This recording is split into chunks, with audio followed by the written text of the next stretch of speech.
Good day! We are here at Doña Nicasa, J. Puyat Elementary School. To interview Mrs. Concepcion Verzosa.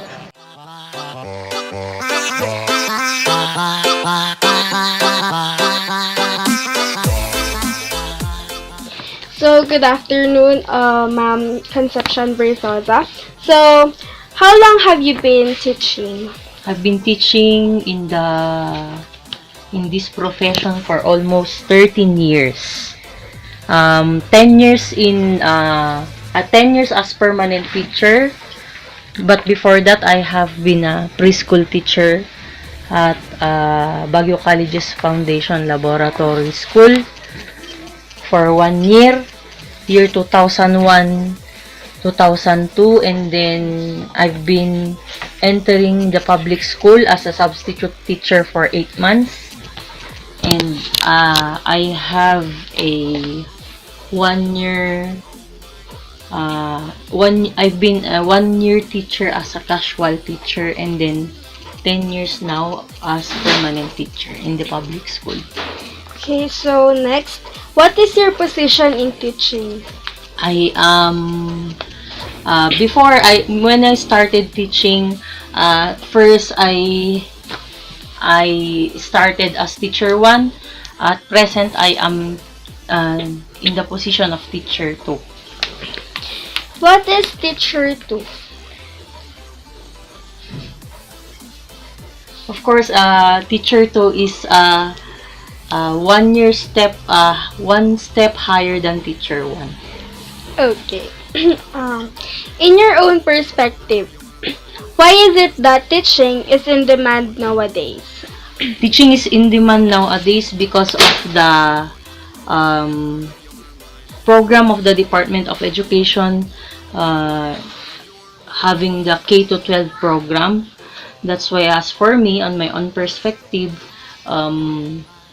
teaching is in demand for nowadays because we have longer years in the educational system of the Philippines, with regard to the same with the to cope up with the globalization of the Philippines. How did you prepare in passing the LET exam? Of course, when I graduated, I've been starting to review in preparation for the licensure examination for teachers. I've been reading a lot, and I also enrolled in a review class. That's why I passed the LET. What are your difficulties in teaching? My difficulties in teaching, of course, I cater pupils, especially in the primary grades. In the teaching profession itself, it is hard to teach children, especially with regards to their behavior. In the curriculum itself, it is not hard to teach children, but in the behavior and attitude of the learners, it is really hard to teach them because the parents of the children just introduced us for us teachers. How do you manage your stress in teaching? I manage my stress in teaching by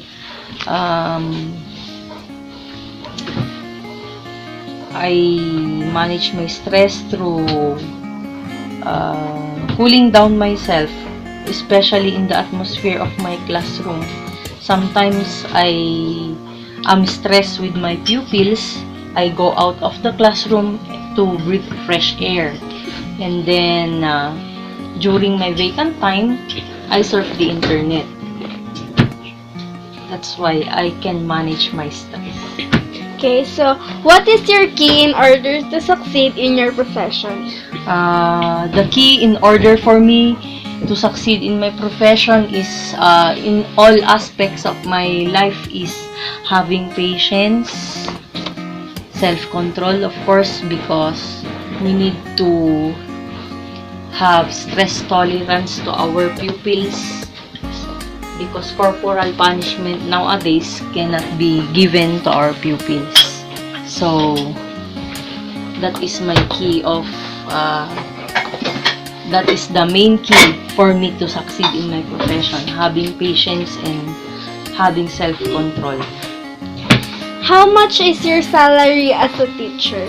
Actually, I've been teaching for 10 years, so my salary now is salary grade 12.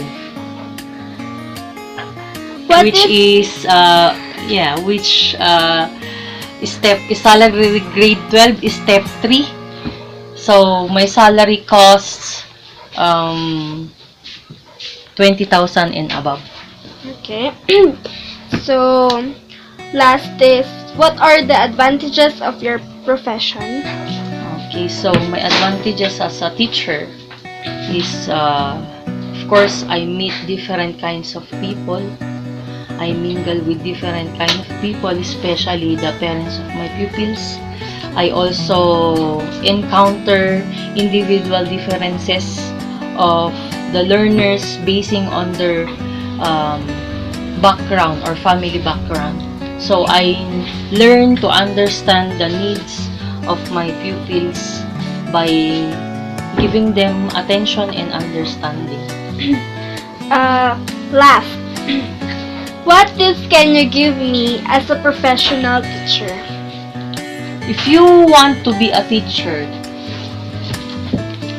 first, mainly, you need to be, of course, patient and persistent in terms of this profession. And though we have as what do you call this, a lesser salary than of the other agencies, so the benefits of being a teacher is I gain a lot from the department, but yet my benefit as a teacher is that I learn to understand the difficulties and struggles of my learners. So that is my advantage as a teacher. Unlike in different departments, they just face papers. Unlike to me, I cater to my pupils, and then I face also their parents, and also I face some of the helpers or the stakeholders of the school. So yun ang advantage. Okay. So, thank you very much, Ma'am Concepcion Versosa.